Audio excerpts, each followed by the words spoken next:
What if your abusive ex came back from the dead with superpowers and a plan to end the universe? Welcome aboard the Nightingale, a rescue ship that just uncovered a secret buried in ice, madness, and mutated lies.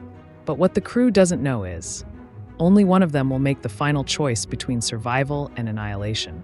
And the worst part, this all started with a distress call from a place that shouldn't even exist.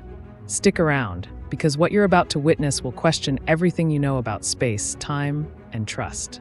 In the distant future of the 22nd century, the medical rescue vessel Nightingale drifts through space on its routine patrol. Inside the ship, Benjamin attempts to steal a few moments of rest, but the ship's AI, Sweetie, interrupts with an invitation to a game of chess. Elsewhere, Yerzy and Danica engage in an intimate rendezvous, while Captain Marley records an in-depth analysis of Tom and Jerry. Meanwhile, Evers performs a health check on Nick, a former addict, with the assistance of an outdated robotic unit. As Nick comments on the bot's old-fashioned design, Evers explains that Marley has a preference for vintage technology. Encouraging him to integrate with the crew, Evers suggests Nick engage in social activities, prompting him to join Benjamin for a round of card games. Later, when Nick shares his progress, he detects a lingering hostility in Evers' tone. She candidly admits her disdain for addicts, blaming them for destruction wherever they go. Suddenly, Sweetie sounds an alert. The ship has received a distress signal. The crew scrambles to their stations, analyzing the garbled transmission that took 5 days to reach them. Unusually, it is a direct call rather than a standard dispatch relay. The signal originates from Titan 37, an abandoned ice mining facility far beyond the colony outpost. According to Sweetie, Titan 37 was ejected from its original orbit, rendering the region highly unstable. Stranger still, the mining crew evacuated half a decade ago, leaving the presence of a distress call unexplained. When Sweetie deciphers the transmission signature, the crew is stunned. It belongs to Carl Larson, Evers' abusive former partner. To reach Titan 37, the crew must engage the ship's dimensional jump. Preparing for the jump, they strip down and enter stabilization chambers to withstand the transit. Without explanation, Marley orders Evers to take his chamber while he occupies another. As the Nightingale engages its plasma acceleration, a brilliant energy surge propels it through space. Within seconds, they arrive at Titan 37, only for an alarm to blare once again. To their horror, Marley's chamber has malfunctioned, causing his body to fuse grotesquely with the polyglass. He is alive but in excruciating pain. As Evers insists on providing medical aid, the ship is struck by debris from Titan 37, further escalating the crisis. Sweetie announces that the ship's fuel reservoir has been breached, and they are now caught in an intense gravitational field. With the vessel rapidly losing altitude, Evers, Yerzy, and Danica rush to free Marley, while Nick and Benjamin scramble to the control room. The situation worsens. Both the fuel levels and engine integrity are deteriorating, and Titan 37's proximity to a blue giant amplifies the gravitational threat. The Nightingale is already descending, and the thrusters lack the power to escape. Nick overrides the system, switching to manual controls to stabilize their descent. Despite the crew's efforts, Marley's chamber remains sealed. In agony, he pleads for an end to his suffering. Nika protests, but Evers makes the grim decision. She euthanizes Marley. Simultaneously, Nick executes an emergency maneuver, burning through their dwindling fuel reserves to slow the ship's fall. After regaining control, Nick restores Sweetie, who reports catastrophic fuel loss, 82% depleted. The ship is still doomed to crash in 17 hours, and their only hope is to wait for the jump drive to recharge within that window. While Sweetie searches Titan 37 for any signs of Carl Larson, Nick and Evers share a somber moment, drinking in Marley's memory. The night takes an unexpected turn as their emotions lead to a heated encounter. Meanwhile, Yerzy surprises Danica by submitting an application for a child permit, a rare and difficult request to obtain. Though Danica once wished for children, she now hesitates. Soon after, Benjamin discovers a fatal flaw. The chamber's ventilation system malfunctioned, sealing Marley's fate. Reviewing the logs, Evers realizes Marley must have noticed the warning beforehand, switching chambers to save her. At that moment, Sweetie detects a small transport vessel departing Titan 37. Attempts to establish communication fail, and the ship rapidly approaches the Nightingale.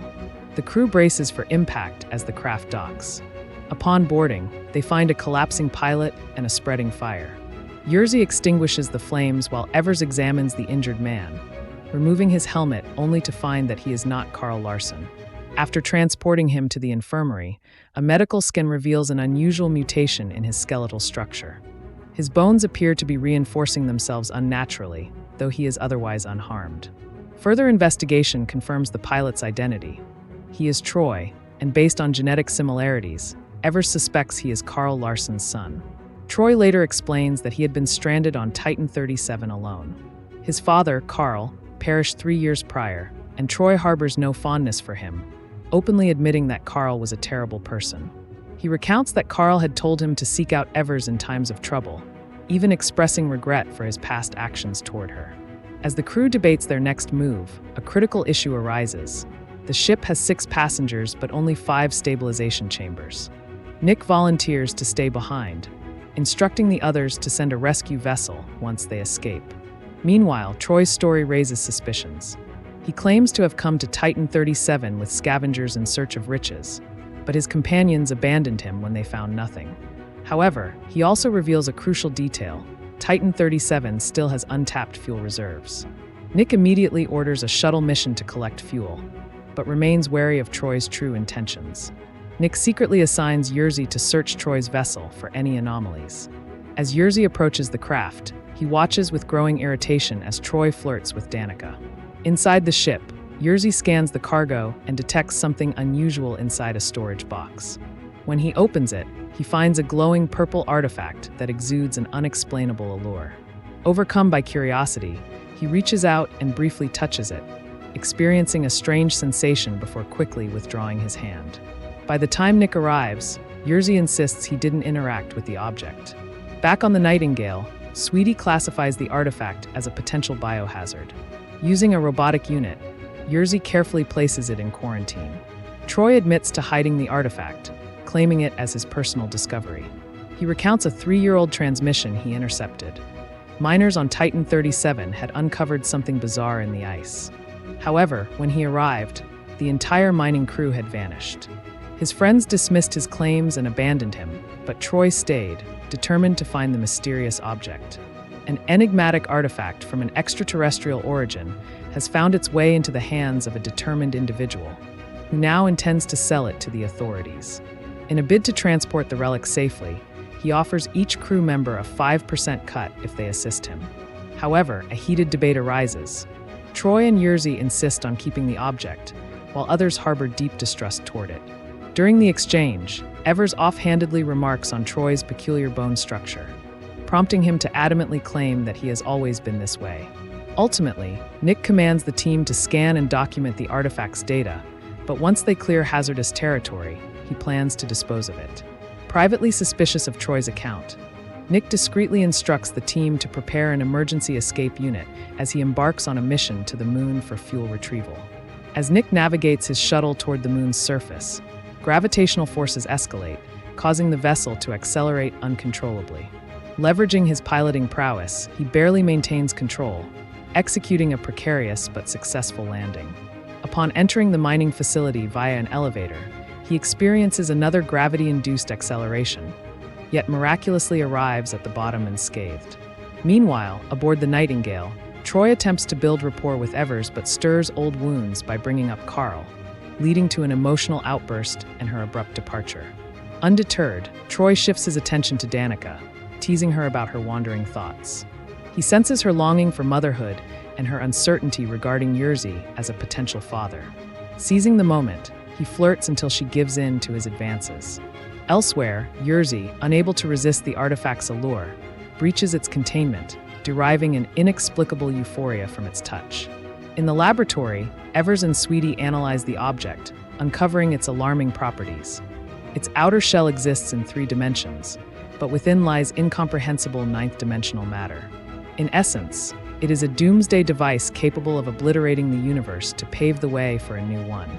The species that engineered it likely intended for an unsuspecting civilization to stumble upon it and unwittingly unleash devastation upon themselves.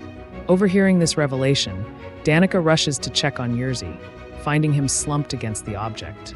She carefully pulls him away, and upon examination, Evers discovers that Yerzy appears not only younger but significantly stronger, an eerie transformation induced by the artifact. Back in the mines, Nick is horrified to discover lifeless bodies littering the facility, with no trace of the sought-after fuel. The presence of deceased individuals in spacesuits strongly suggests they were Troy's associates. When Nick attempts to contact the Nightingale, Troy intercepts the transmission, shamelessly admitting to eliminating everyone to hoard the artifact for himself. Now, he intends to eliminate Nick as well. Seizing control of the mine's automated systems, Troy unleashes an onslaught, causing catastrophic destruction. Nick narrowly escapes by smashing a glass barrier and making a break for it. A relentless mining vehicle gives chase, but he manages to reach the elevator in the nick of time. Yet Troy, monitoring him via security feeds, taunts him about his past struggles with addiction, making a shocking confession.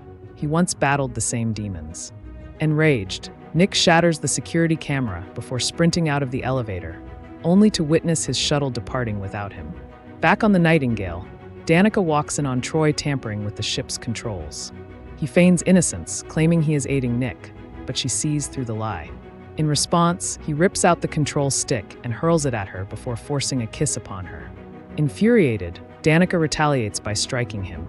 Troy, unfazed, lands a brutal punch, rendering her defenseless before putting her into the airlock. He then expels her into space, watching impassively as she drifts into the abyss.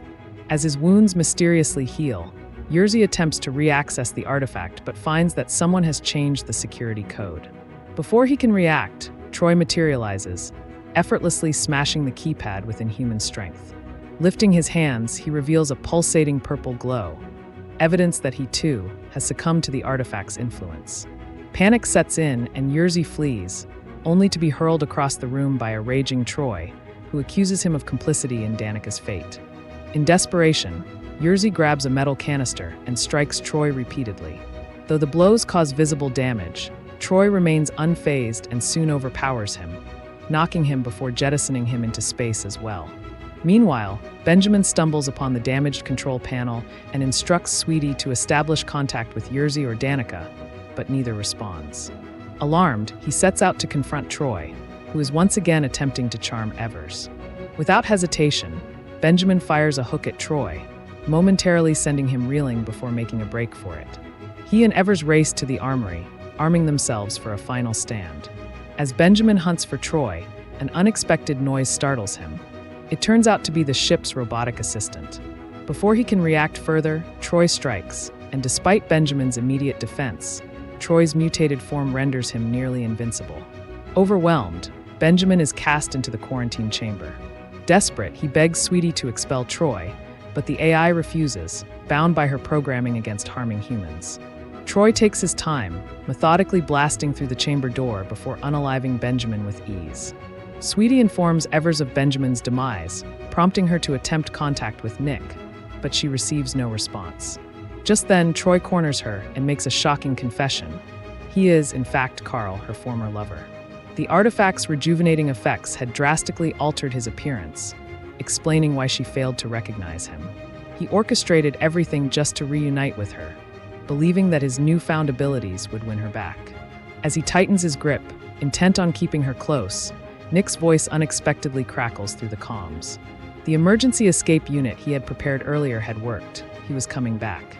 While Carl becomes distracted by Nick's taunts, Evers seizes the opportunity to grab a laser and blasts him. As Carl's enhanced physiology works on healing the wound, Evers rushes to the docking area to prepare for Nick's arrival. The moment the ship's doors open, Carl lunges forward, dragging in what appears to be a human figure, only to discover it is an empty spacesuit, a carefully laid trap. Nick emerges wielding two industrial tools, prepared for a brutal confrontation. A fierce battle erupts, but Carl's superhuman strength grants him the upper hand. He quickly disarms Nick, hurling him across the chamber repeatedly. Just as Carl prepares to finish him off, Evers intervenes, burying an axe in his back. Seizing the opening, Nick retrieves his tool and severs Carl's arm before locking him inside a containment cage. However, Carl refuses to be subdued. As Nick and Evers rush to secure the artifact, Carl breaks free, reattaching his severed limb with ease. The artifact's instability reaches critical levels, and Sweetie announces that the ship's drive is charged, leaving them only 10 minutes before they must make the jump. Carl storms into the chamber, destroying the cryopods and attempting to reclaim the artifact. Unbeknownst to him, Nick had anticipated this, placing an explosive inside the object. As Carl triumphantly retrieves it, the robot, disguised in Nick's uniform, flips him off just before detonation. The ensuing blast obliterates Carl and cripples half of the Nightingale.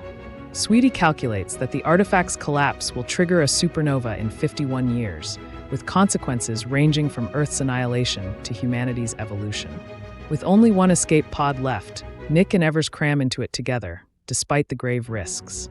As the ship narrowly makes the jump before the blast, they miraculously return to Earth. Upon emerging, they are met with an unsettling sight. Their eyes have swapped colors. A scan from Sweetie confirms that both are physically unharmed, yet an unexpected revelation emerges. Evers is pregnant. Whether this is a consequence of their prior intimacy or a mutation induced by the artifact's energy remains unknown. If you were in Nick's shoes, would you have trusted Troy? What would you have done with that alien artifact? And do you think the pregnancy was fate, mutation, or something even stranger? Drop your thoughts in the comments. We want to know what you believe. And if you want more stories like this that bend your mind and break the rules of sci-fi, hit that subscribe button and stay tuned for the next ride into the unknown.